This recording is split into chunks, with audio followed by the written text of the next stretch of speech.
Right? All right, this is Jackie, and I'm here via technology with Jenny March. How are you feeling today? Let's start with like the most important. I'm feeling good. I mean, with the whole coronavirus and everything, I feel healthy. I feel fine. I've been staying inside in my apartment, so.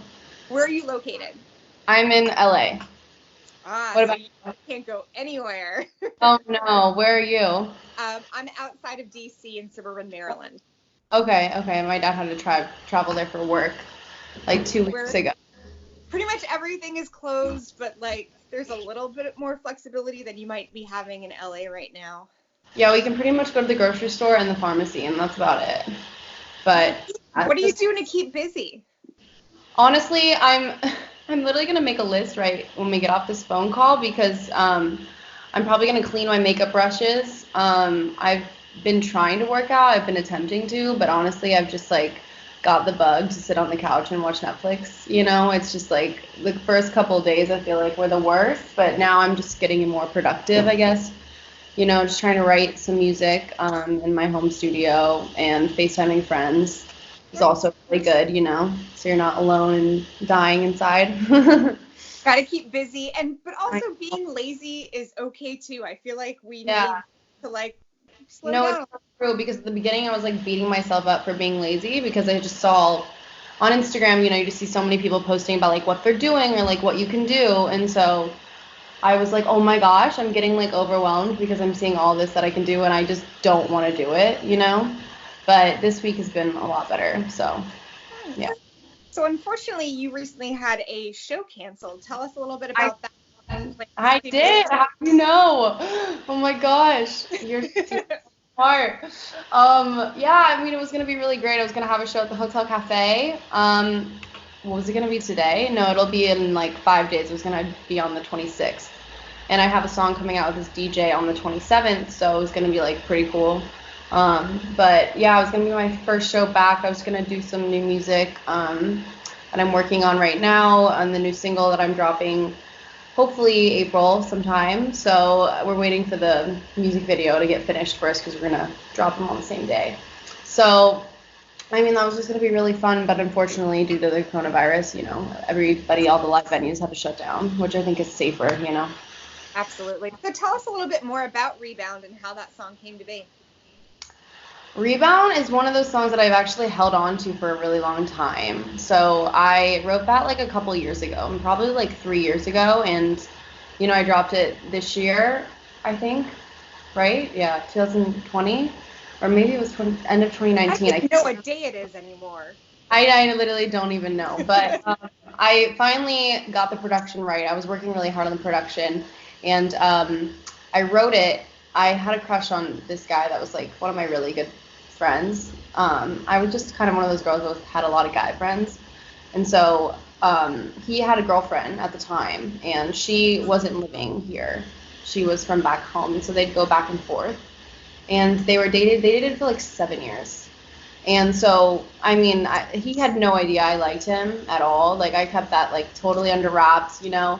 I never thought I was going to be in one of those situations before, but then, you know, I found myself in it, and they ended up breaking up, and we like started becoming a little less close then, and so then we ended up being at the same party, and he basically showed interest in me and wanted me to go home with him, and I was like, you know what, no, like, I'm not going to do this. I know I'm just going to be a rebound to you. I mean, you just broke up with your girlfriend of 6 years, your only girlfriend, you know what I mean? I was like, there's no way this is going to end well for me. So I stood my ground and I was like, no. And so the next morning I literally was in bed and I just wrote Rebound really fast. It was probably one of the fastest songs I've ever written.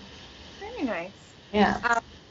So I've also read recently, I feel like, you know, that's a great song where you're sort of like sticking up for yourself. I think that's really important, and accepting yourself. I also read recently that you were part of GLAAD's This Is Me campaign. How did you come together with that?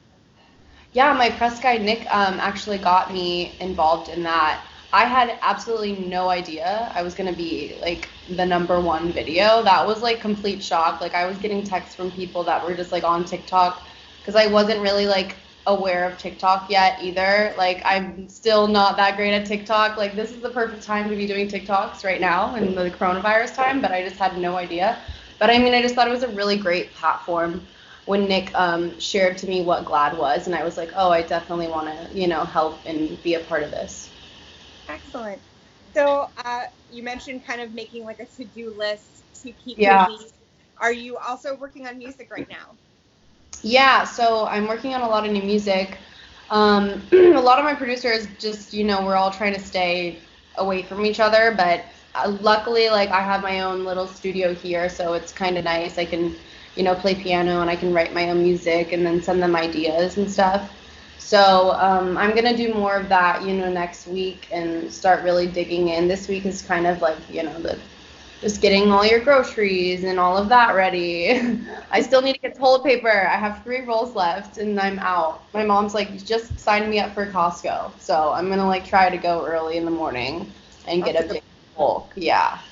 I'm glad that they're doing some of the like leaving the seniors for 7 to 8 in the morning though. That was really nice. I've seen a lot of that. But yeah, I've just been writing honestly here in my own time. And working on my EP, so that's just the main thing. Hopefully that this dies down, in the next couple of months, because I'm supposed to release it at the end in the summer sometime. Jeez. I know, which is like the worst time. My birthday's in June too, so I know. July. I'm like, can we just give me back summer? I know, literally. I think it'll like the warm weather will definitely help. Yeah, I'm hoping so. So a lot of the artists I've been talking to recently are coming up with creative ways to reach out through fans to fans. They're doing couch concerts and other things. Have you considered doing any sort of streaming to kind of reconnect with them? Oh yeah, I've seen a lot of people doing Instagram lives. I'm planning to do one right now. I'm also reaching out to a couple different artists to do like a conjoined show, like a live, There's definitely some sites and some places that my team has sent me that you're like, that they're purposely doing these for. So I have confirmed for like one of their friends, so I'm just waiting on a couple others, and we're gonna do like a whole little live show from our homes, basically. But I think it's really cool just to, entertain people from your home still. I've seen all these celebrities do like little shows, like the Chris from Coldplay did it, and it was so great. Yeah. Yeah, we need some distraction, I think. I know. Too much news, too much TV is. Oh, too much news is you're gonna drive yourself insane. And I honestly, I think we're all looking for either distractions or, the silver lining or the moments of hope. What gives you hope in California, kind of in your self quarantine right now? I think just like the community. I just think the community of people and how everybody's reaching out and helping. I have a friend that works a lot with the homeless, and so she normally goes every week to feed them and give them dinner. And so I've helped out a couple of times, and so this time we just all kind of chipped in with money. And it's just crazy to see like how many people actually Venmo'd, how many people paid her for the GoFundMe account and actually like reached out and was willing to, give $500 to, help these. So I just think like seeing our community, get out and like help, one another from their homes is just really like gives you hope. Oh, absolutely. Well, we hope to hear more from you soon. So I thank you for connecting with me and hope to see more and hear more from Jenny Marshall soon. Thank you so much, Jackie. Have a